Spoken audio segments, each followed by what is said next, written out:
Welcome everyone to another week here with Dr. McDougall, and I'm Gustavo Tolosa, and I am very happy to see everyone joining in. I'd like to know if you can see and you can hear all right, and hopefully the transmission is going well. At least it looks like it from my end.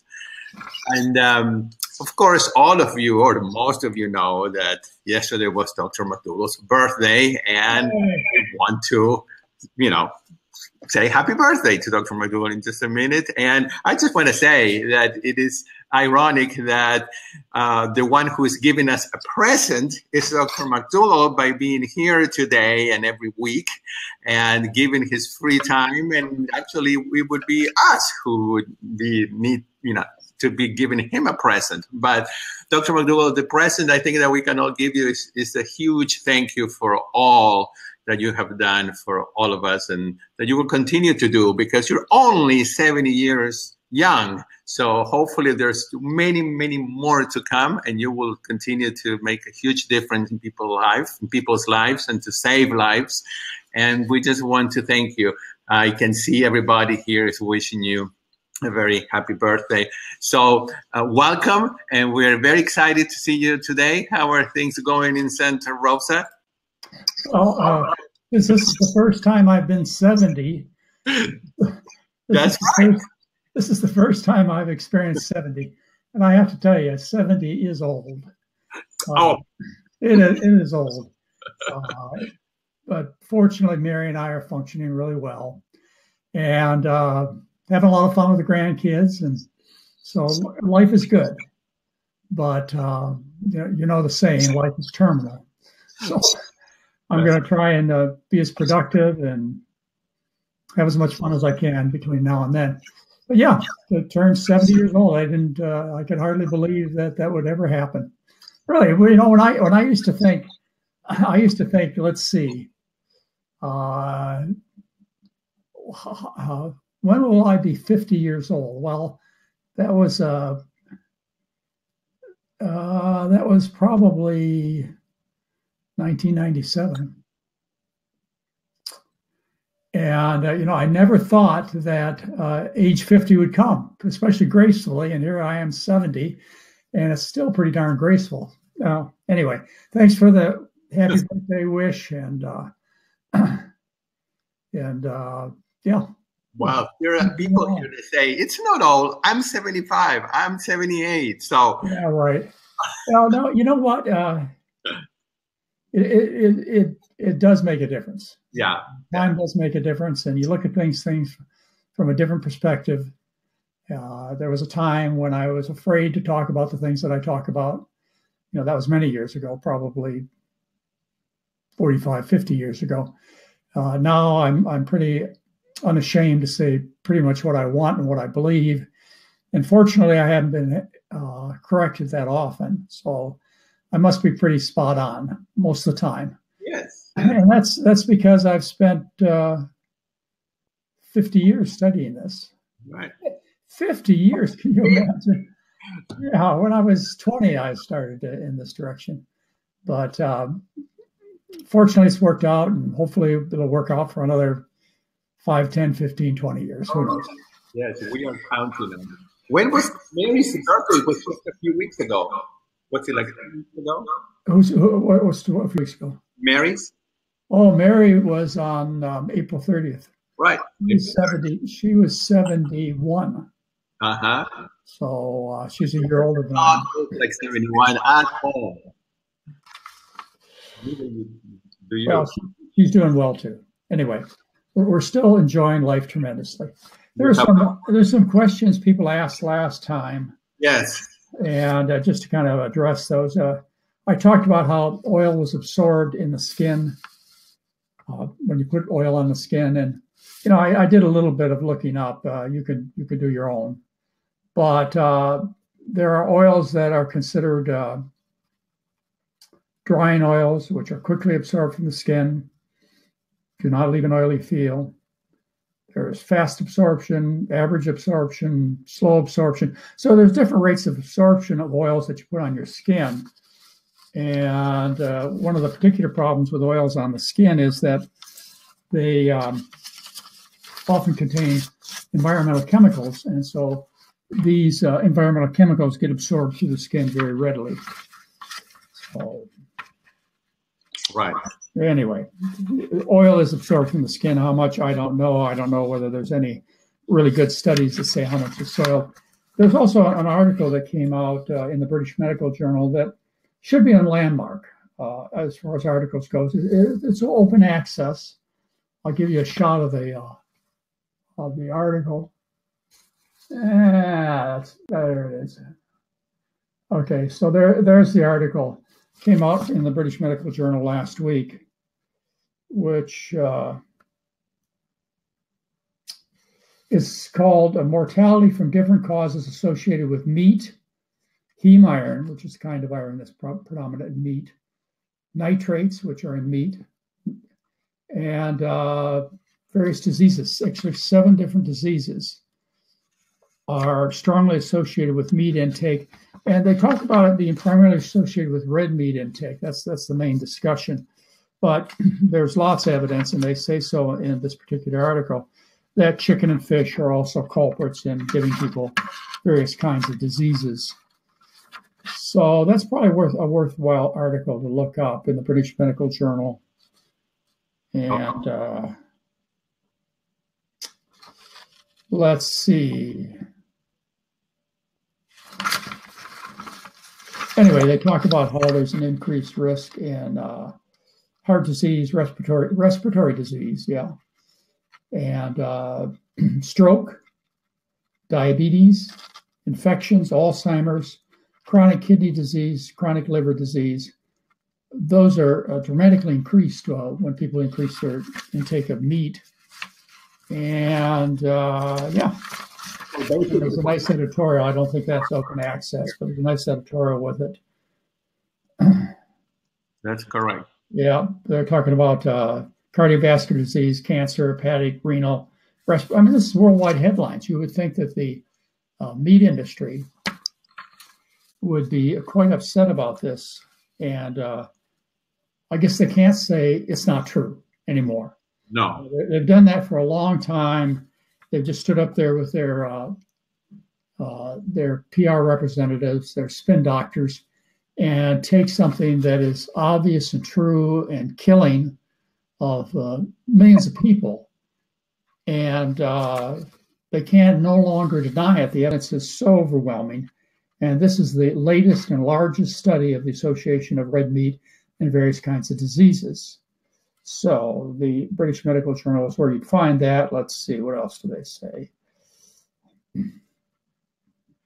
Let's see, meat was rare and largely celebratory in Greece. You know, people say, well, people have always eaten red meat.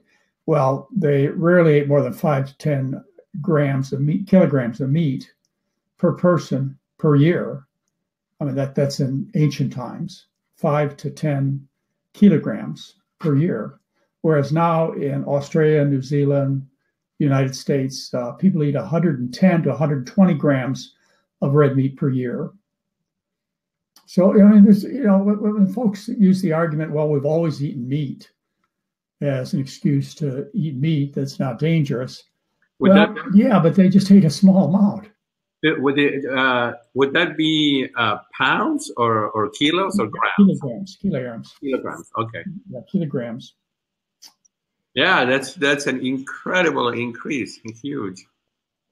Yes, and with the increase, we have a dramatic increase in the risk of dying of various diseases around the world. Of course, it's spreading to more and more populations. Mm-hmm. It's not just limited to Americans and Australians and people from New Zealand. Not anymore. No. We also talk a little bit about the environmental destruction from red meat. Red meat is the biggest destroyer of the planet of all destroyers I can think of is red meat. And you know, folks are starting to stand up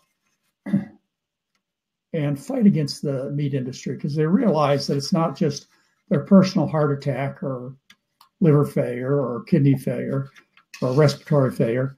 It's also their children and grandchildren and future generations and so on. So I do see things that are really happening in terms of trying to help our planet and trying to identify and firmly state that red meat is a killer. From so many points of view, it's the wrong thing to do. So evidence is still coming out. It's coming out very consistently, incriminating meat. And it's not just red meat. It's fish and chicken and other kinds of meats. So there's an important article that came out, and a little follow-up on the oil on the skin. It is absorbed. Whether or not it makes you fat, well, there's one study that I had, I must have dropped it someplace, about how putting polyunsaturated fats on babies caused them to gain weight. Just a very controlled situation where the only thing that was changed was adding rubbed oil on a baby's skin, and they gain more weight. So yeah, you gain weight when you put oils on your skin, and however, it's not a lot amount usually, and there is some blockage by the dermis, the skin, as far as absorbing this oil. But yeah, it is absorbed. Well, we're going to talk a little bit, Gustavo, today about colon polyps and colon cancer, right, from the Digestive Tune-Up book. But one thing I didn't talk about last time, which I don't really want to skip, is we talked about constipation last time, but I didn't talk about diarrhea. Diarrhea is one of the more fun problems for me to treat at my clinic. I have people who come in who tell me stories like, I haven't been out of the house for 2 years. I basically live in the bathroom with my computer and my TV and my telephone. And I poop 20, 30 times a day, watery stools.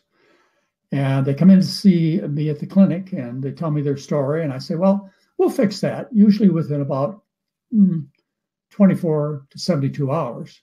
And they just kind of laugh and they think I'm treating their problem not seriously.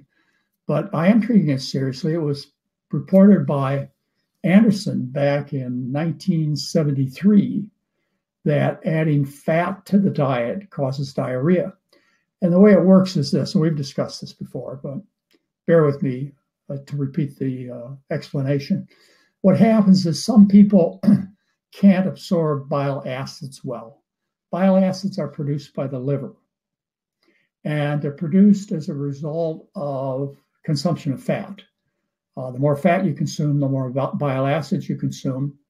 Well, these bile acids that are made by the liver and then are injected into the small intestine, these bile acids are supposed to get reabsorbed in the last part of the small intestine called the ileum. Completely absorbed, so that they don't go into the large intestine and irritate the large intestine. Well, in some people, either because they had damage to the ileum or for some other reason, they produce these bile acids and they're not reabsorbed in the last part of the small intestine, the ileum. Instead, they pass on through into the large intestine. Well, bile acids are very irritating. So they cause irritation, which leads to mucus and diarrhea and watery stools. So when you change your diet, these are people with severe, chronic, debilitating diarrhea, colitis. When the people change their diet to the kind of diet that I recommend, a starch-based diet, very low fat, what happens is the liver produces far fewer bile acids. And the result is the diarrhea stops. Anderson reported, as I say, in 1973. And every medical student should know this. Every doctor should know this. Every person should know this, that their chronic diarrhea can be rid of by simply changing the diet and getting the fats out and reducing the production of bile acids. And it goes away. But the problem is when you break your diet, when you eat fatty foods, what happens is the reaction is immediate. You get something called McDougall's revenge. And you go from 2 formed stools a day back to 20 watery stools a day. So that's a form of colitis due to bile acids. There's also an autoimmune disease called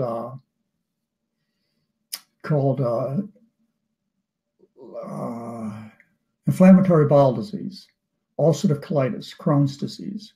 Inflammatory bowel disease is the general name of this condition of the primarily large intestine, which is very inflamed. The intestinal wall gets very thick, all kinds of sores and, pus and just a terrible reaction. And it's an autoimmune disease where the body attacks itself. And what causes the body to attack itself is something in the Western diet, because these inflammatory bowel diseases don't exist in populations that eat similar to what I recommend, a starch-based diet. No dairy, very little meat.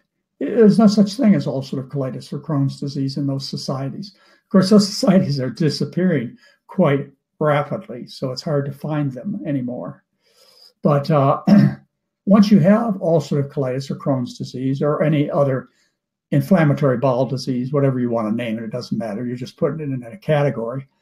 When you change the diet, what happens in most cases, this has been my experience, and we have star McDougallers on our website that tell this story, that what happens is that the inflammatory disease quiets down dramatically. The diarrhea goes away within 24 to 48 hours, as I mentioned with Crohn's. But the whole inflammatory bowel process takes about 4 months to heal. And so the person starts out with a very irritated gut, and anything they eat or maybe even drink water causes them to have a reaction until the inflammation calms down. And it takes a while. It takes maybe 4 to 7 days to start things calming down once you start a new diet. And the diet I start is the basic McDougall diet, but I also start gluten-free, and I start without soy. People ask, well, why do you start without soy? Because people get into such nasty soy products so easily, which are isolated soy proteins like soy hot dogs and soy hamburgers and soy bacon, etc. It's so easy for people to get into fake foods that I generally start out with all autoimmune diseases. I start out with a McDougall diet, starch-based, but not with wheat, barley, and rye, which are the gluten-containing foods, or high-gluten foods, and also the soy foods. So I start people out there, and about 4 to 7 days later, they start to get better. And then as time goes on, it may take longer for some than others. Usually within about 4 months, what happens is everything quiets down, and you're essentially free of the disease. And I've seen this over and over and over again to solve serious, these are deadly diseases, these inflammatory bowel diseases, certainly debilitating. But a changed diet will change that. And I've seen it almost every time that I've seen somebody change their diet. Give it a try. Take the challenge. If your friend has one of these conditions, either chronic diarrhea, like we first started talking about, or actual severe inflammation of the bowel, like ulcerative colitis and Crohn's disease, get somebody to try it. Just challenge them. Just tell them, look, do it for 2 weeks. Strictly, and see what happens. If you get them to accept that challenge, they might find out something really important, and that is what you put in your bowel. Let me say that again. What you put in your bowel has to do something with your health. However, if you ask most physicians, even today, this should have disappeared 50 years ago. Even today, doctors, when you mention diet, they say diet has nothing to do with disease. And you look at them like, okay. Obviously, looking at you, being 75 pounds overweight and sickly looking, you believe diet doesn't matter. Sad to say that's where our medical business is based, is even though doctors are thinking more and more about diet, they really don't get it. And as a result, they really can't counsel people on how to solve dietary diseases, how to stop angina, how to slow cancer growth, how to cure type 2 diabetes. Doctors never mention this. It's because they weren't trained that way, so they don't know anything about it. And you know how it is with people. If I don't know about it, it can't be important. And there are a few exceptions. There are some young doctors who are coming up and starting to take care of the patients by fixing their diet first, and secondarily supporting them with medications that may be more good than harm. So that's what I missed talking to you about. And the next thing I was going to talk to you about, which is chapter 11, which still gives us a couple more chapters to talk about in Dr. McDougall's Digestive Tune-Up. Right. What we were scheduled to talk about was colon polyps and colon cancer. Right. The colon polyps develop as a result of irritation. The body responds to irritation in a couple of ways. The skin cells, squamous cells, when you irritate them, you irritate them like this, what happens is they develop a callus. A callus, kind of a carrot looking like structure. It's a callus, and it's from chronic irritation of the skin. That's the way the squamous cells or the skin respond to irritation. The intestinal cells, as well as the cells of the uterine cervix and cells of the mouth and so on. The intestinal cells, nasal mucosa, they respond. They're smooth muscles, or they're mucus cells, is what they are. And unlike squamous cells, the way they respond to irritation is they just proliferate. And so you irritate the mucosal cells of the large intestine, say, and what happens is they start to proliferate to respond to the stress of the irritation. And so it may produce just 2 or 3 cell layer thick mound, and you can't see that. And then it continues to proliferate because of continued irritation. And finally, that mound of proliferation is big enough to see, and we call that a polyp. And then the irritation continues, and the irritation continues. And the longer the irritation continues and the more severe it exists, the irritation, the more likely it is for it to evolve into a cancer.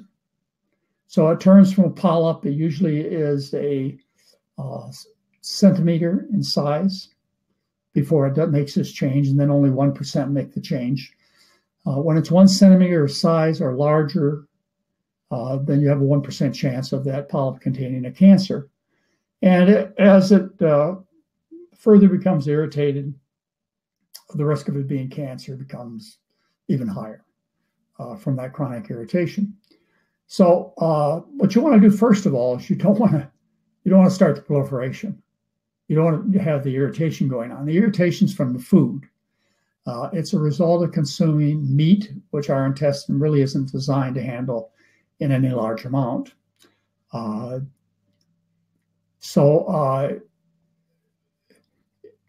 want to not put the things in that cause the irritation, that cause cells to proliferate, which cause some of them to turn into cancer, which can kill you from colon cancer. And of course, the diet to eat to make the intestine happy, what the intestine is designed for, is a diet of starch with the addition of fruits and vegetables. Yes, I understand. The body can tolerate amazing things. It can tolerate pepperoni pizza. It can tolerate beef sausage. It can tolerate anything for a while. For a lot of people, not most, because most people get very sick from Western diseases. So you want to eat a starch-based diet, minimize your meat intake, probably 0. And that's the way you want to deal with colon cancer, is not get it. Once you get it, can you do anything about it? Yeah, you can. You can cut it out. And that may make a difference in you dying from colon cancer, but it doesn't make a difference from your risk of overall death. It's still the same. So you can cut it out. You can burn it off. In fact, there's a very interesting study that's on my website about treatment of colorectal cancer with a wart burner. You just burn it off. And this is still done with people too old to have surgery. They go in with a wart burn and they just burn the tumor off. Now, there's a particular location of the tumor that is really difficult to treat. And that's in the last part of the rectum, the first part of the anus, anorectal cancer, we call it. And to remove that is a very difficult job. I remember doing it. I used to be a surgical nurse. That's how I put myself through medical school, is working in an operating room as a nurse, helping people do surgery and get through surgery. And the one particular procedure we did was an anal rectal resection. And this is done by two teams of surgeons. One starts from the belly, through the belly button, and the other team starts in the bottom, in the rectum area. So you got two teams working together to cut the intestine out from the anus up to, far enough above the tumor. You got to cut that section out. Well, in one part of the operation, usually about an hour in, as they make this connection, one team reaches through on the bottom, from the bottom, the other from the stomach, from the abdomen, and they meet together. And what they do, characteristically, I'll never forget this. I mean, this is very disrespectful, but doctors need a sense of humor. Being in that operating room, dealing with all these problems is it's pretty stressful. So what happened, as I remember it every time, is the teams of surgeons reached through the person's body and shook hands during the operation. Yeah, that's how severe the operation was. And then, of course, they had to sew them up and put a colostomy bag on them and so on. Well, the results of that kind of surgery, this AP resection, this rectal anal resection, the results were, compared with burning the tumor off with a wart burner, which takes a few minutes, very little anesthesia. You just go in there, you just burn it off down to its roots. The difference in mortality is 1 year. 1 year in favor of the wart burner. But how many people are told that? Well, only if you're too old to go to surgery are you told, well, we can do this with a wart burner and, make it an outpatient procedure. So anyway, if you're found to have colon cancer, you should have it removed. And it'll reduce your risk of dying of colon rectal cancer, but not overall death, because some people will die on the operating table. And you need to change your diet. Now, to look for this information, go to my February 2015 newsletter. There's a whole section about diet and cancer. And it tells how on February 13, 2015, the American Cancer Society came out and officially recommended that once a person gets breast, colon, prostate cancer, they should change their diet towards the diet I recommend. Why? Because survival is prolonged. Yeah, February 13, 2015, they published that. Now, how many doctors practice that way now? I doubt.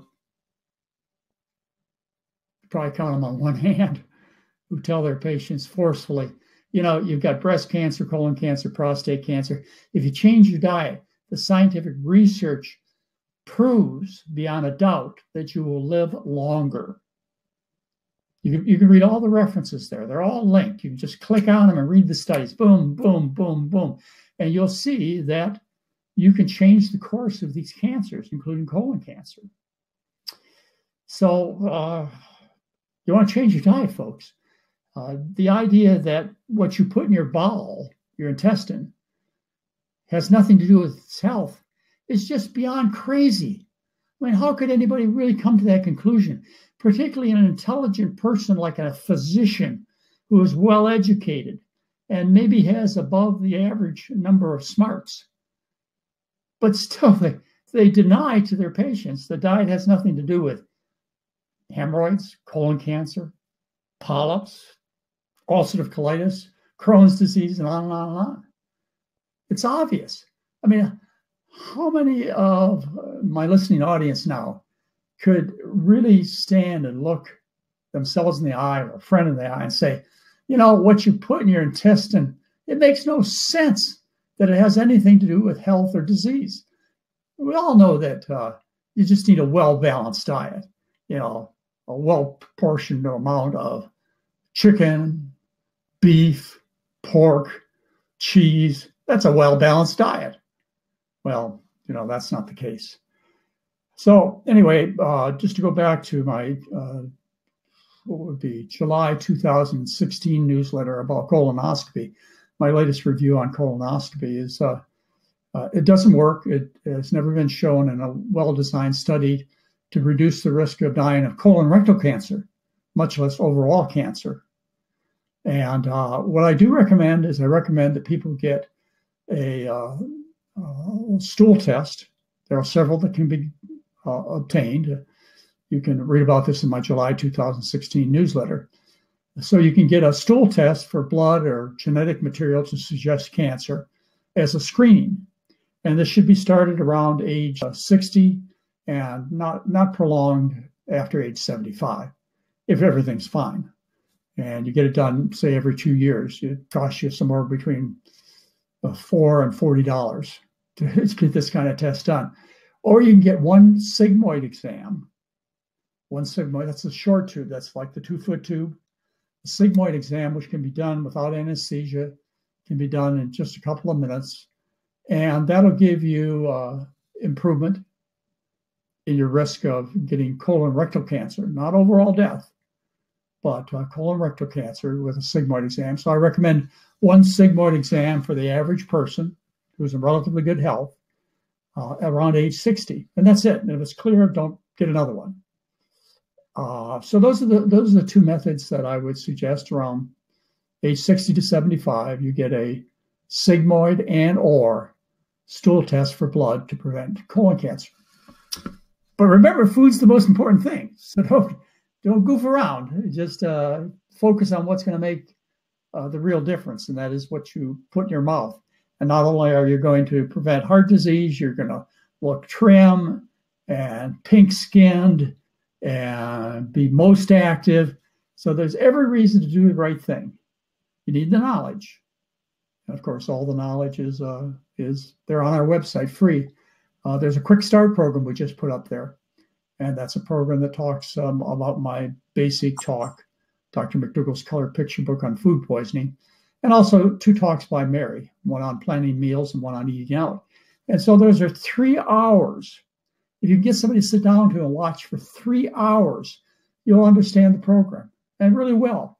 And then you go and rewatch it over and over again. I think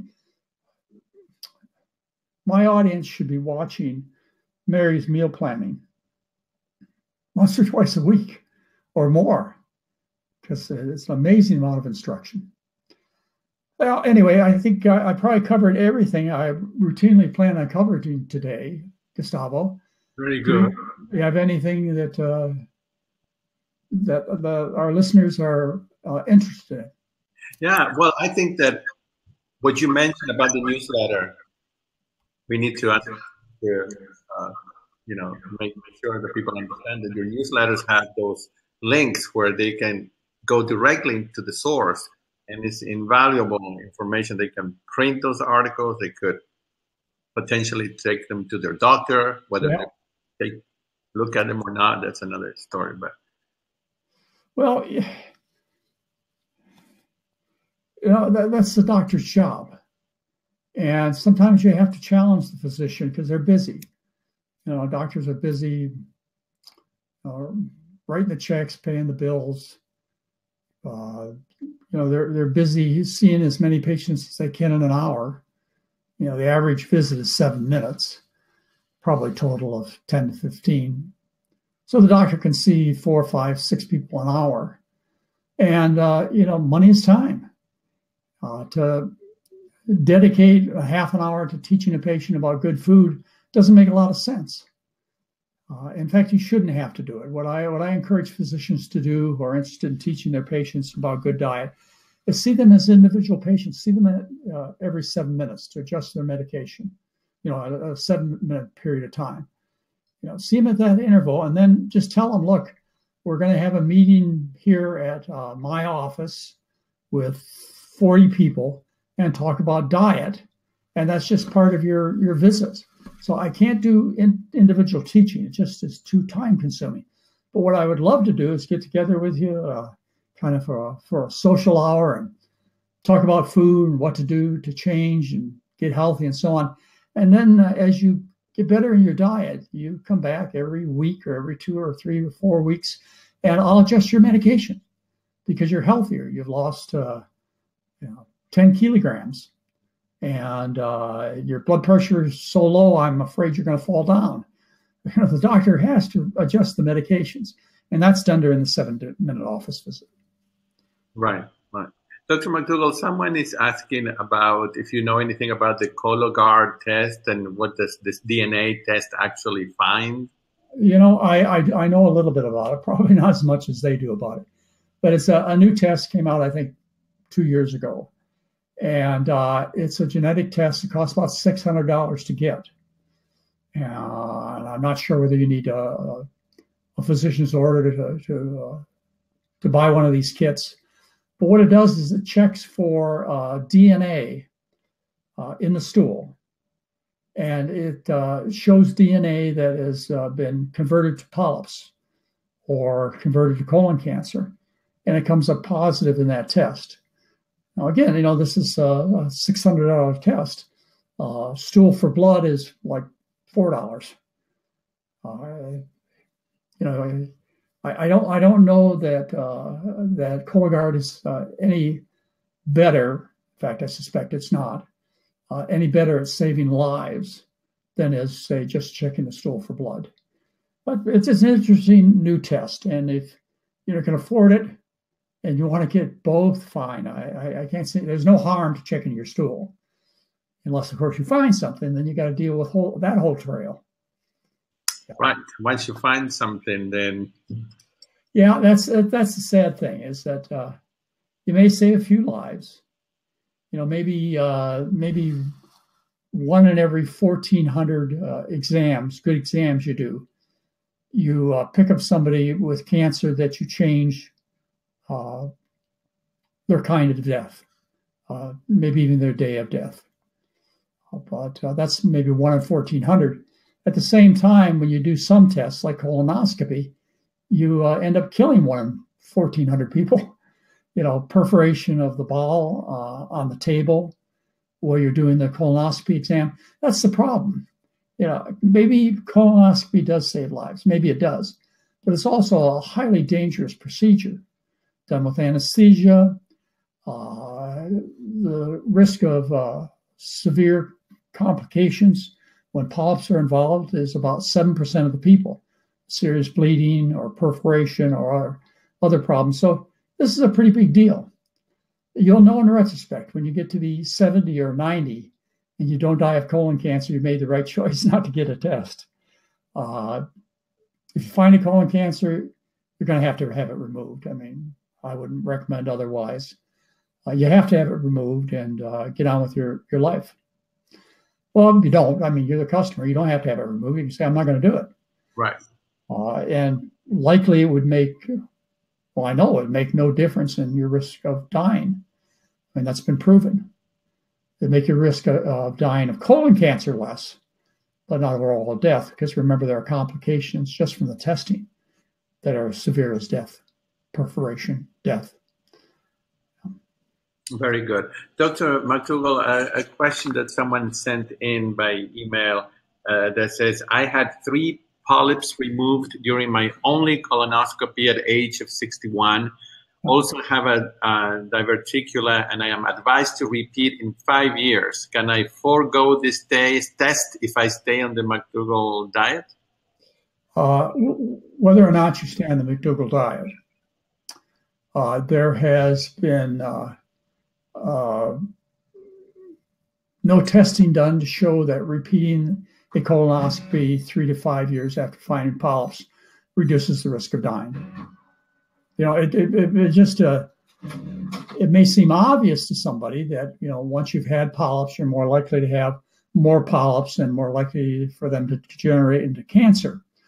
But going from that logical thinking to the idea that once I've had polyps, if I have them checked more frequently, I'll be more likely to find them precancerous and more likely to save my life. It's not true. Because remember, every time you have one of those repeat exams, you're going to have a colonoscopy, which means you're going to have a 7% major chance of a severe complication and maybe a 1 in 2,000 chance of dying of perforation. So, remember, if you get it every three years, that's the risk coming up every 3 years. So if you ask your doctor for evidence that once you've had polyps, if you get a repeat colonoscopy, say 3 years later, which is a standard recommendation, or 5 years later, but some doctors 10 years later, if you follow the standard recommendation, ask the doctor to show you evidence that you will live longer than those who don't have follow-up examinations after polyps. I couldn't find any, but it's a good guess, and it's safer to guess. More treatment results in better outcome, even though you end up killing people, because who's going to sue you for killing them in the effort to save their life? And so doctors get away with it. They don't have to provide the evidence that repeat colonoscopies are going to save their lives. Now, they may, but nobody has the data to show so.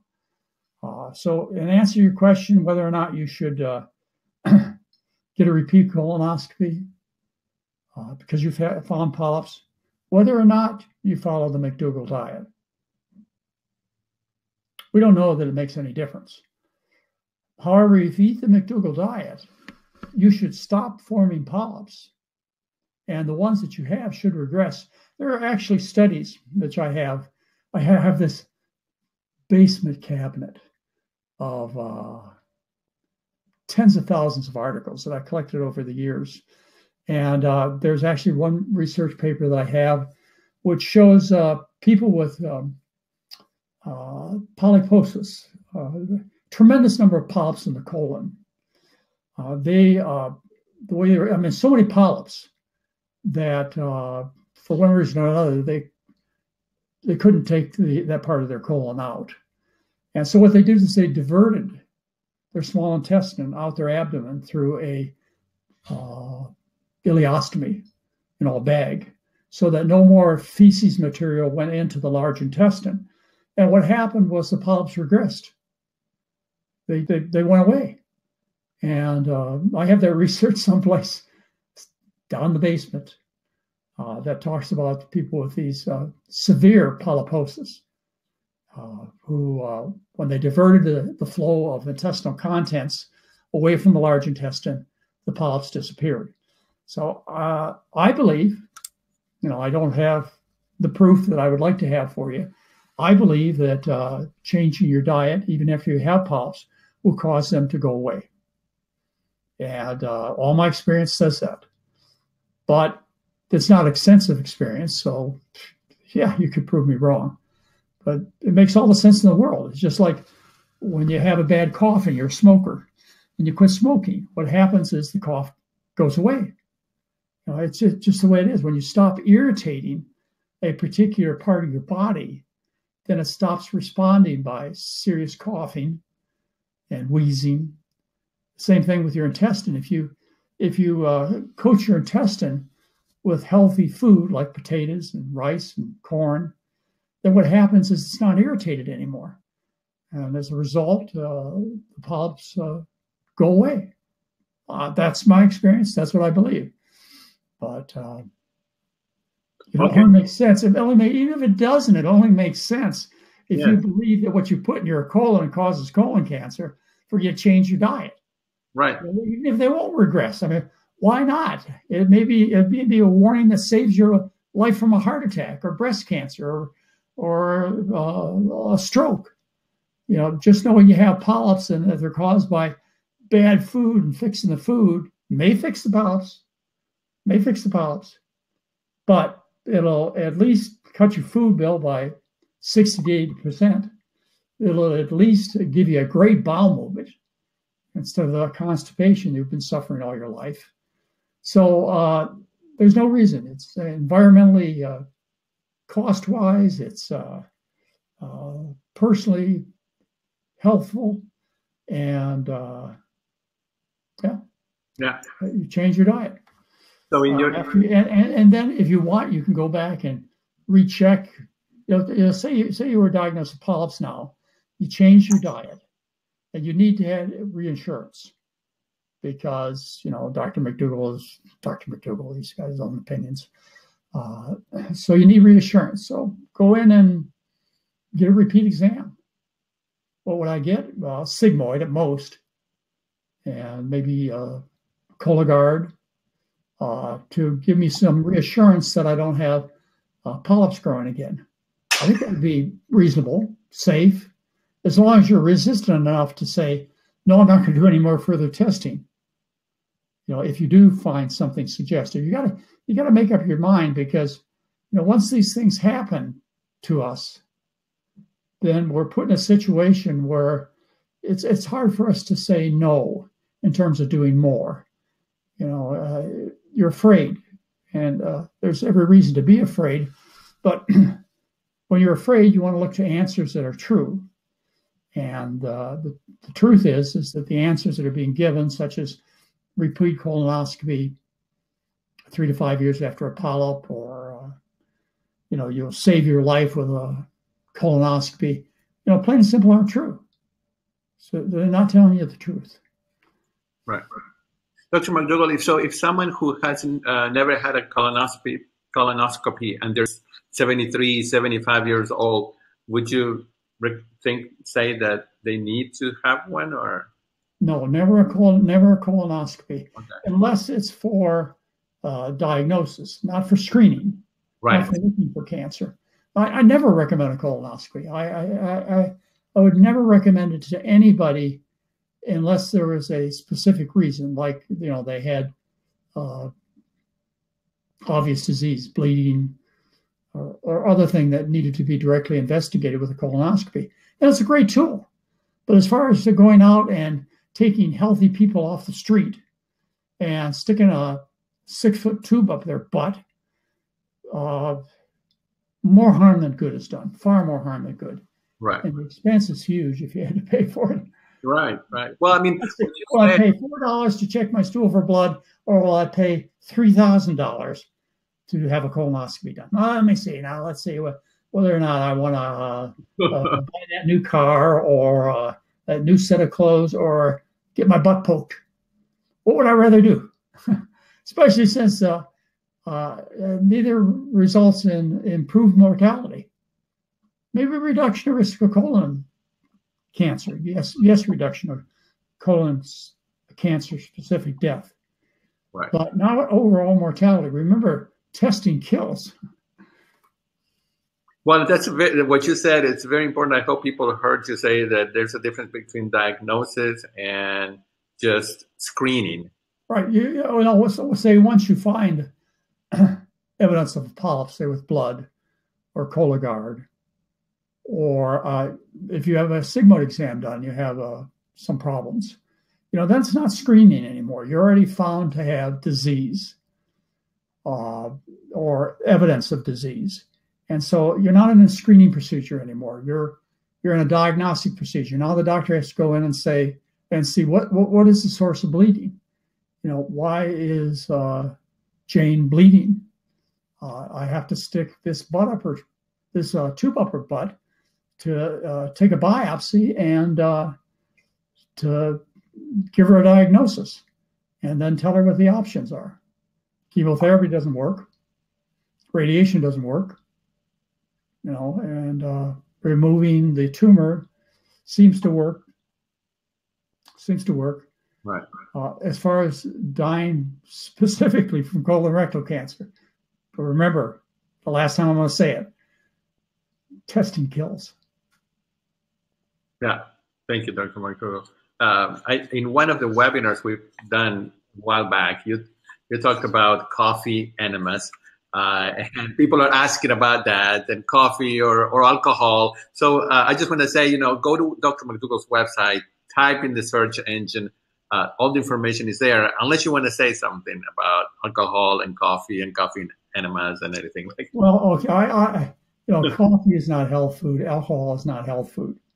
No matter what you'd like to hear, it's not health food, and it has significant adverse effects. So, be real. Now, as far as coffee enemas go, I don't know much about coffee enemas, except I have known Charlotte Gerson and I've actually known Charlotte Gerson about Max Gerson. Max Gerson wrote a book in the 1940s called 47 Cases of Cancer Cure. And so it's a blue book, and it was presented before Congress of 48 cases, or 48 cases of people with cancer all over the body who changed their diet toward a diet like I recommend, who I believe gave extra thyroid medication to increase the metabolism, and also offered coffee enemas to kind of clean out the intestinal tract, to detoxify the body. And coffee enemas have been a part of their treatment plan. Coffee, of course, obviously irritates the intestine even when you put it up through the bottom side. Whether or not this is of great value, I can't tell you. I don't have the experience, but that's part of their program. And the Gerson program is one I've always had a lot of respect for in terms of if somebody asks me, like, I have terminal cancer, should I consider the Max Gerson treatment? And the answer is, why not? I don't know whether it works or not, but it certainly doesn't do the harm of chemotherapy. And anyway, that coffee enemas may be part of the solution, but I can't prove it for you. All right. Well, Dr. McDougall, I think we're going to close the webinar. I have to go back to work. And I know that there are other questions here. I just want to mention that the questions that you send by email, everybody, they're collected and then they're sent to me. But if you send them the morning of the webinar, they're probably not going to get to me. So please, if you sent the question and it wasn't asked, resend it for next week, and I'll probably get it to them. That'd be good. The only other thing I want to put out notice to people is that our June 2nd, 2017 10-day program is entirely sold out. So we can't take anybody new in June, but you get on a waiting list. We're completely full for June 2nd, 2017. And then the next program after that, I think, is in August, and we still have a few places open there, but that's rapidly filling up too. So, I'm glad, because this is what I love doing, and Mary loves doing, and the rest of the team, Doug Lyle and Jeff Novick, and the rest of us really have such a good time with about 50 people. Yes. Many times a year, many times. I was going to say 6, it's actually at least 8 times a year we get a chance to get together with between 50 and 150 people and take care of them. Often it is just myself and Dr. Anthony Lim that take care of the patients. But we have big programs. Like we have programs for CenturyLink, which is the big telecommunications company. And we'll have 120, 140 people. And I'll have 5 physicians, well-educated, very effective physicians who work with us to see all the patients. So we want to kind of see 120 people in one day. And as a result, we'll bring in some other fine doctors. But that's a private program. The CenturyLink and the Whole Foods program are both private, so outside folks can't get in. But our other programs, we limit it to 50, and June's full. We want to see in August or September or whenever the next week you get it to 10 days. Dr. Lim and I are there to help. Whether there's sports, you give you the answers. And, but again, everything's free on the website. Don't forget the Quick Start program. Anyway, Gustavo, as always, you were a wonderful host. And maybe we got to turn a few new people on today. Well, thank you. And I apologize for Jay here, who's saying that I have been nodding my head for an hour. I'm sorry about that. But I agree with Dr. McDougall. So, Dr. McDougall, thank you so much for today. And we'll see you next week. We'll continue. Next week, we'll probably talk a little bit about bad farts. That's right. Yep. Probably do that and talk a little bit about, a couple other things. Maybe we'll talk about gluten. I don't know. But maybe something exciting will come up this week. Yes. There's always news. The thing is the news always confirms the past, because what's true is true and it doesn't change. Even though this report on deaths related to red meat intake came out just last this has been reported for 50 years or more. In fact, it's reported since 1950. So anyway, well, that'd be 50. Very good. Well, thank you for making the time to be. Okay, we'll see you all next week. Thank you. Bye-bye.